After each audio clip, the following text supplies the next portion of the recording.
Bonjour à tous et bienvenue sur une autre vidéo Clos Tricot.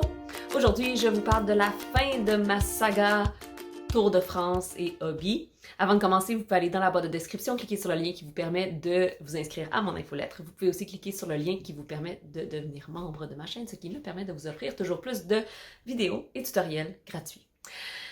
Alors, si vous êtes sur ma chaîne depuis un petit bout de temps, vous savez que j'avais commencé un projet en collaboration avec Hobby qui était de faire un sac qu'on appelle en anglais tote bag, donc un sac à commission, un sac fourre-tout en fait, avec les laines Hobby. Et donc, le but de ce projet, c'était de crocheter ou tricoter un rectangle à tous les 2-3 jours environ pour avoir 7 rectangles au final et faire un tote bag. Donc, je vous montre déjà le résultat fini et ensuite, je parlerai des hauts et des bas. Tour de France, montée, descente, des hauts et des bas de mon projet.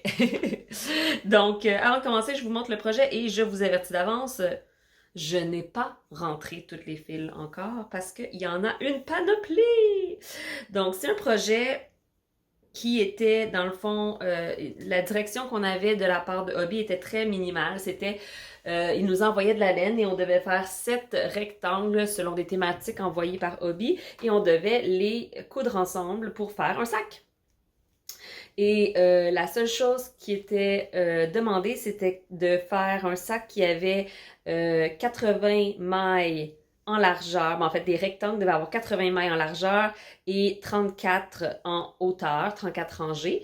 Et il n'était même pas indiqué comment les attacher ni quoi que ce soit comme ça. Donc, c'est moi qui a tout pensé.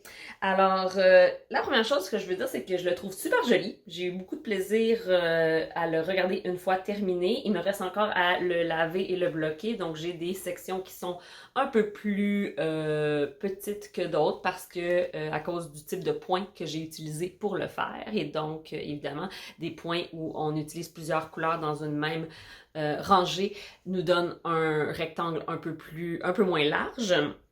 Mais sinon, c'est ça. Donc, il n'est pas lavé, les fils ne sont pas rentrés. Toute première chose que je veux dire, c'est, je pense que mon challenge principal dans le fait de faire ce sac, c'était le fait que je ne suis pas une designer at heart. Donc, je ne suis pas une personne qui design comme dans ma vie de tous les jours. J'en ai quelques-uns petits designs, mais c'était vraiment quelque chose que je faisais qui n'était pas dans mon wheelhouse, qu'on dirait, ou dans ma zone de confort. Je me suis amusée, j'ai suivi les thématiques sur la plupart des rectangles. Par contre, éventuellement, j'ai comme abandonné, j'ai pas abandonné le projet, mais j'ai ralenti beaucoup. Je pense que ce que j'ai réalisé, c'est que faire un rectangle tricoté, je suis pas mal sûre, est beaucoup plus long que de faire un rectangle crocheté. À mon avis. De ce que je pense qu'au crochet, ça aurait été plus vite qu'au tricot. Et donc, j'aurais peut-être plus facilement réussi à finir le projet dans les délais si ça avait été au crochet.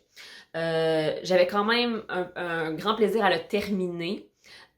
Puisque je pense que ça va être un sac pratique. Ce que j'ai fait, c'est que j'ai testé plusieurs façons différentes d'attacher les carrés ensemble et au final, ce que j'ai décidé de faire, c'est de les rejoindre avec le fil blanc avec, dans le fond, un point au crochet que j'ai fait de l'intérieur. Donc, j'ai crocheté l'intérieur ensemble, chaque bas et haut, une maille au crochet dans chaque maille. Et en avant, ce que ça donne, c'est simplement, bon, on le voit mieux dans les sections comme ici, c'est simplement une petite ligne comme ça de fil blanc qui relie le tout. Et donc, j'ai trouvé que c'était la façon la plus simple et la plus jolie de joindre mes morceaux. Oups, je suis allée un peu plus bas ici, c'est pas grave. Et sur le côté, j'ai rejoint j'aurais peut-être dû mettre mes manches comme ça. Mes poignets comme ça, dans ce sens-là. On aurait vu tous les carrés, mais non. J'ai rejoint les côtés simplement avec un mattress stitch à l'aiguille, ce qui me convenait. Ensuite, j'ai fait j'ai juste repris une maille par maille, en fait, en haut. Et j'ai fait une petite bordure au crochet. Je pense que j'ai fait un tour de maille serrée et un tour de maille, de maille de bride. Et ensuite, j'ai fait des straps au crochet, mais avec une technique qui ressemble à du crochet tunisien, qui donne un look de jersey, et en arrière, ça fait un look quasiment de jersey à l'envers, mais c'est beaucoup plus épais, et donc je trouve que c'est meilleur pour la strap, puisque c'est ce qui va soutenir une grosse partie du poids, puis je veux pas trop qu'elle étire. Une autre chose, c'est évidemment, c'est du coton, donc c'est du coton Hobbii Rainbow 8-6, comme ça, c'est un coton de grosseur DK. Donc j'ai utilisé Est-ce que j'ai utilisé des 3,5 mm? Je pense que j'ai utilisé des 4,5 mm. Je sais plus. Bref, je vais aller regarder. Mais j'ai aimé tricoter et crocheter avec le coton. Ils m'en ont envoyé, comme vous voyez, une tonne. Donc, il m'en reste énormément de couleurs et de pelotes. Donc, je pense que je pourrais facilement faire d'autres projets avec ce coton. Probablement au crochet. Parce que, comme je le dis, je pense que mon sac au tricot risque de s'étirer un peu plus qu'un sac au crochet, vu juste la composition ou la construction d'une maille les mailles voyons, j'ai de la misère. Les mailles au tricot sont plus extensibles que celles au crochet. Donc, j'ai l'impression que mon sac risque de s'étirer un peu plus que si je l'avais fait au crochet. C'est aussi plus facile de faire des motifs, je pense, on the go au crochet versus au tricot. Donc, je m'en suis tenue à des techniques quand même assez faciles, tu sais, des petites stripes avec un peu de couleur, un peu de jacquard. J'ai fait des carrés bien de base quand j'étais pas mal vers la fin et que j'avais plus trop d'inspiration. J'ai fait la petite section que je considère être les macarons. Donc ça aussi c'est en jacquard.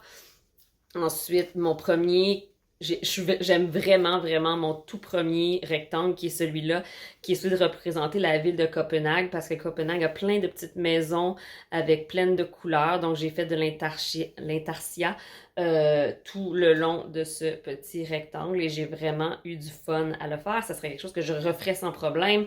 Ensuite, j'ai fait des stripes pour la marinière française. J'ai fait du jacquard ici dans cette section-là, mais aléatoire. Donc, je faisais toujours une maille, une maille, une maille, une maille, mais je changeais une des deux couleurs à chaque rang pour me donner un effet de fleurs dans un champ. Donc, j'ai le gazon, j'ai les fleurs et j'ai le ciel.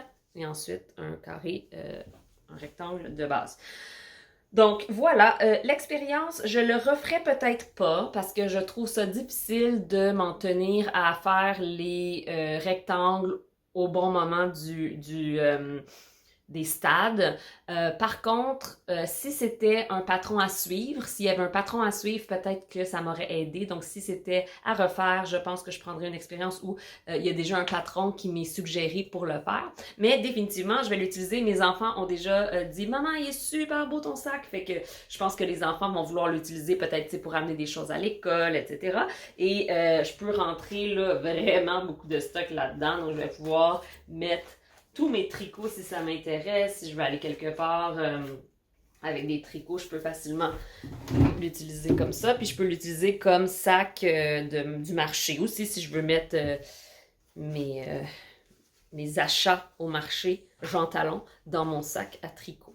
Donc voilà pour mon petit review pour le Tour de France et Hobbii. Merci beaucoup, beaucoup à Hobbii de m'avoir envoyé toute la laine pour faire le projet. C'est vraiment apprécié, même si au final j'ai terminé plus tard que ce que le challenge était. Ça m'a quand même donné un vrai challenge en fait. C'est ça aussi que je trouve qui est positif, c'est que ça m'a sorti de ma zone de confort de faire quelque chose de un avec du coton que je suis pas habituée d'utiliser et de deux de faire un sac que je n'aurais pas fait moi-même mais qui au final était très agréable. incroyable. Donc, merci de m'avoir donné ce défi. Pour ce qui est de cette laine, définitivement, si vous cherchez des cotons abordables et dans plein de couleurs. Hobby est une super bonne place pour ça. Ils en ont en veux-tu en voilà. Ça, c'est une des grosseurs, la grosseur 8-6, mais il y en a évidemment de d'autres grosseurs aussi. Il y en a qui viennent en paquet, donc en paquet de différents tons de, mettons, couleurs froides ou couleurs chaudes ou couleurs neutres, etc. Vous pouvez faire vraiment toutes sortes de beaux projets avec le coton de Hobby. Donc, je vous souhaite à tous et à toutes une belle semaine et on se revoit très bientôt pour un autre vidéo ou tutoriel Clos Tricot. Bon tricot! Bye!